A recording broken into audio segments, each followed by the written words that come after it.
मुबारक हो, हमारा देश विश्व गुरु बनने के रास्ते पर पहला कदम रख चुका है और विश्व गुरु बनने के इस युद्ध में हमारे देश का पहला आहुति चढ़ चुका है, जिसमें 11 से ज्यादा लोगों की मृत्यु हो चुकी है और 25 से ज्यादा लोग घायल हो चुके हैं। मतलब बहुत अजीब स्थिति है यार। पूरे देश में सनसनीखेज बन चुका है। आरसीबी के विक्ट्री परेड के समय जो भीड़ इकट्ठा थी वो भगदड़ की वजह से उसमें बहुत सारे लोग मारे जा चुके हैं और बहुत सारे लोग घायल हो चुके हैं। ये कोई नई बात नहीं है, हमारे देश को ऐसी घटनाओं की आदत पड़ चुकी है। याद कीजिए वो समय जब भोले बाबा के पैरों को छूने के लिए इसी प्रकार की भगदड़ हो चुकी थी, जहां सैकड़ों लोग अपनी जान गंवा चुके थे। पर आज वही फिर से हुआ है और ये दिखाता है कि हमने उस घटना से कुछ नहीं सीखा। जो हम गलती पहले कर रहे थे वो गलती हम आज भी कर रहे हैं। और हमारे देश का पूरा सिस्टम इस बात पे सवाल उठा रहा है कि बेंगलुरु की पुलिस क्या कर रही थी या वहां की सुरक्षा व्यवस्था क्या कर रहा था। और मैं मानता हूं इस बात को कि चूक हुई है, बहुत बड़ी चूक हुई है।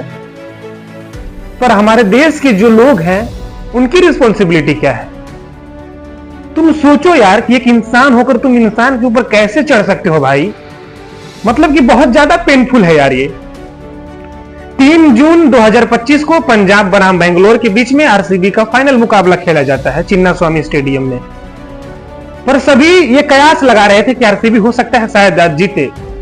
पर वहां का जो सिस्टम है, जो सिक्योरिटी सिस्टम है, उसे इस बात के लिए तैयार रहना चाहिए था कि हो सकता है बेंगलुरु ना जीते, फिर भी हमें प्रिपेयर रहना होगा। आखिर क्या होगा जब आरसीबी जीत जाएगी? सब जानते हैं कि आरसीबी के फैन का लॉयल्टी क्या है, आरसीबी का फैन बेस क्या है, और बहुत सारे लोग इकट्ठा हो जाएंगे। और सुरक्षा की दृष्टि से यह बहुत बड़ी चूक है, मतलब ऐसा माना जा सकता है। और उसमें सबसे बड़ी दिक्कत यह हो गई है कि इस विक्ट्री में पॉलिटिशियन की भी एंट्री हो चुकी है। जब हमारे देश में वर्ल्ड कप के बाद मुंबई में इस बात को सेलिब्रेट किया जा रहा था तो वहां पर कोई पॉलिटिशियन नहीं था, वहां पे ओपन था। बहुत सारे खिलाड़ी जो थे बस पे थे, लोग इजीली देख सकते थे और खिलाड़ियों को, और वहां का सिस्टम यहां के मुकाबले बहुत सही था।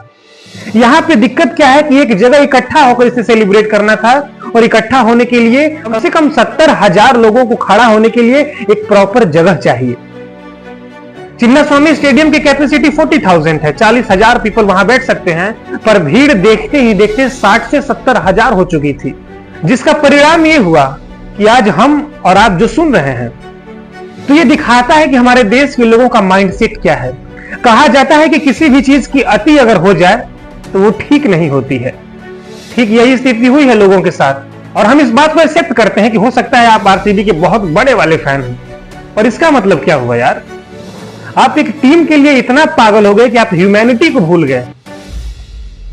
आप लोगों के ऊपर चढ़े जा रहे हैं, उसमें बच्चे छोटे छोटे हैं, महिलाएं हैं, लेकिन आप उनके ऊपर चढ़कर अगर गुजर जाते हैं तो यह दिखाता है कि आप एक फैन तो हो सकते हैं, but you are not a human being.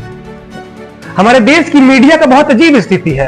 किसी मीडिया में 7 मर रहे हैं, किसी में 11 मर रहे हैं, किसी में 12 मर रहे हैं। तो डेटा देना आपको बहुत मुश्किल है, लेकिन ऑन एन एवरेज देखा जाए तो 11 लोगों की मृत्यु हो चुकी है, 25 से ज्यादा लोग घायल हैं। बहुत सारे लोगों को हॉस्पिटल पहुंचाया गया, उनकी स्थिति बहुत क्रिटिकल है। तो यह दिखाता है कि हमारे देश के लोगों की मेंटेलिटी क्या है। एक खिलाड़ी के लिए आप इतना पागल होते जा रहे हैं कि आपको दिख नहीं रहा है कि आपके सामने कौन है। मैं मानता हूं कि सुरक्षा में वहां की पुलिस ने बहुत बड़ा डिफॉल्टर किया है, पर वहां के लोगों का क्या जिम्मेवारी थी? इस देश के लोगों की क्या जिम्मेवारी है? अरे तुम फैन हो यार, तुम इस बात को सेलिब्रेट करो, वहां जाना बहुत जरूरी नहीं है। और जब तक इस बात को इस देश के लोग समझेंगे नहीं, लोग यूं ही मरते रहेंगे।